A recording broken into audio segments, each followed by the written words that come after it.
करने वाली माँ और गर्भ को धारण करने वाला पिता, दोनों का आचरण बिगड़ा तो गर्भाधान संस्कार बिगड़ा। पहला कदम बिगड़ गया। उसके बाद में जब बच्चा गर्भ में रहता है तब कई संस्कार होते हैं, वो हम करवाते ही नहीं है। फिर जब बच्चा पैदा होता है तो उसका जो नामकरण संस्कार है उसको हम जानते तक नहीं है। फिर आगे जाकर के उसका वो द्वितीय संस्कार होता है, उसको जनेऊ आदि देते हैं, मुंडन संस्कार होता है। हम कहां करवाते हैं ये? ना हम मुंडन करवाते हैं, ना हम जनेऊ संस्कार करवाते हैं, ना हम उसको गुरु के पास में भेजते हैं कि उसका द्वितीय संस्कार हो जाए, ये हम करवाते नहीं। और फिर एक जो मुख्य, एक जन्म संस्कार, उसके बाद में एक मुख्य संस्कार हो रहे विवाह संस्कार, वो विवाह संस्कार भी हमारा बिगड़ता है, जानते नहीं उसको। आजकल दूल्हा दारू पी के बैठा हुआ है, और माफ करना मुझे, हमारे समाज में सबकी बात नहीं करता, बहुत सारे लड़के दूसरे लड़के का चिंतन करके फेरों में बैठते हैं। कहां संस्कार हुआ तुम्हारा?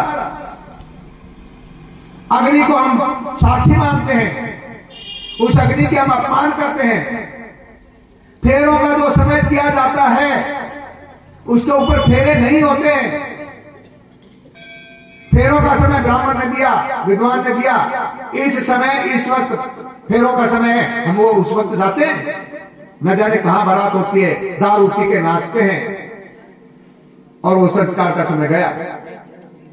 आज हमारे राम मंदिर के लिए हमारे यशस्वी प्रधानमंत्री ने सबका अपमान सहते हुए, सबका विरोध सहते हुए, और वो जानते थे कि कुछ क्षण है राम के प्राण प्रतिष्ठा के, उसके बाद में 2026 में समय आएगा, 2026 में।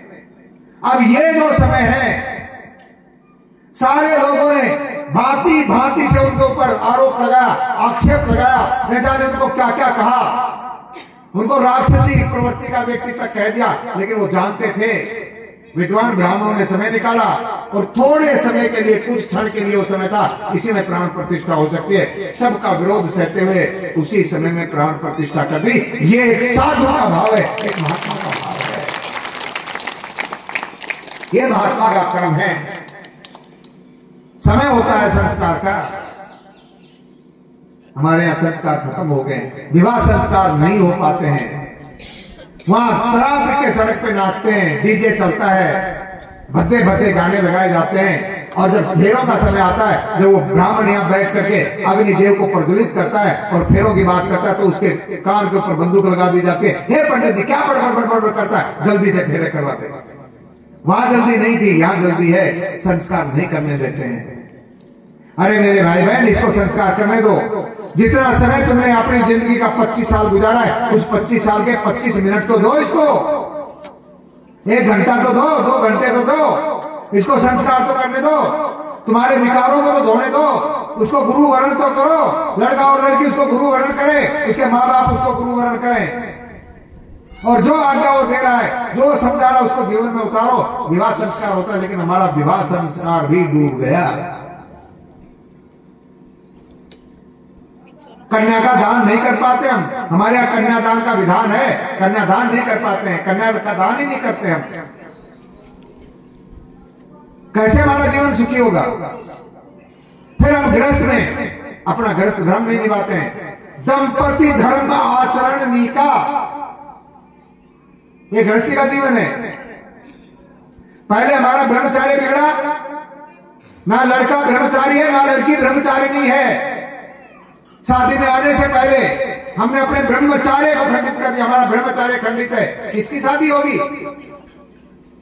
चाहे भाव से हो, चाहे वाणी से हो, चाहे कर्म से हो, खंडित हो चुका है।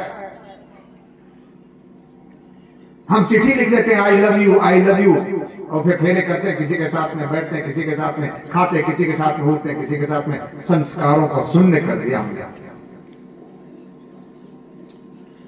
फिर हमारा गृहस्थ बिगड़ा। गृहस्थी कैसी होनी चाहिए? लिखा है दंपति धर्म आचरण नीका। दंपति मानी पति पत्नी धर्म में स्थापित होने चाहिए, आचरण नेक होना चाहिए। गांव में वेद जह की लिखा, जिसका यश वेद गाते हैं, पुराण गाते हैं। ऐसा हमारा व्यवहार होना चाहिए। आज हम पति पत्नी की नहीं सुनती और पति पत्नी की नहीं सुनता। कहां आचरण बचा? नित्य घरों में युद्ध होता है, रोज घरों में लोग भूखे सोते हैं, दिशाएं बदल जाती हैं। पति का मुंह पूर्व की तरफ में, पत्नी का मुंह पश्चिम की तरफ में, पीठ मिलती है, मन कभी नहीं मिलते हैं। एक घर में रह करके एक बिस्तर पे सोते हुए कैसे हमारे संस्कार बनेंगे? ना मां का व्यवहार ठीक है, ना पिता का व्यवहार ठीक है।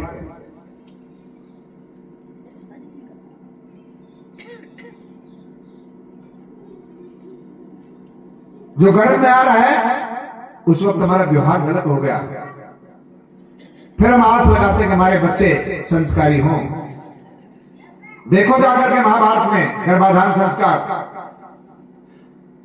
धृतराष्ट्र की उत्पत्ति हो गई, मां ने आंखें बंद कर ली भय की वजह से। दूसरा लड़का पांडु रोग का बीमार पैदा हुआ क्योंकि मां डर की वजह से पीली पड़ गई।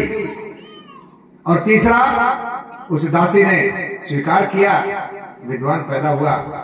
गर्भाधान संस्कार ऐसा होना चाहिए जहां पति पत्नी देवी देवताओं की पूजा करके, ये वासना नहीं, उपासना है, ये भोग नहीं, तपस्या है। आज हम भोगों में बैठ गए हैं, हमारी तपस्या खत्म हो गई है। गर्भाधान संस्कार कोई आसान है? हम भेड़ बकरी कुत्ते बिल्ली की तरह गर्भाधान संस्कार की बात करने लगे हैं। हमारे विचार आचार सब बिगड़ गए हैं। तपस्या के साथ में होना चाहिए, पवित्रता के साथ में होना चाहिए, भगवान का भजन करते हुए होना चाहिए। पति पत्नी दोनों प्रसन्न होकर के गर्भाधान संस्कार में जब प्रवेश करते हैं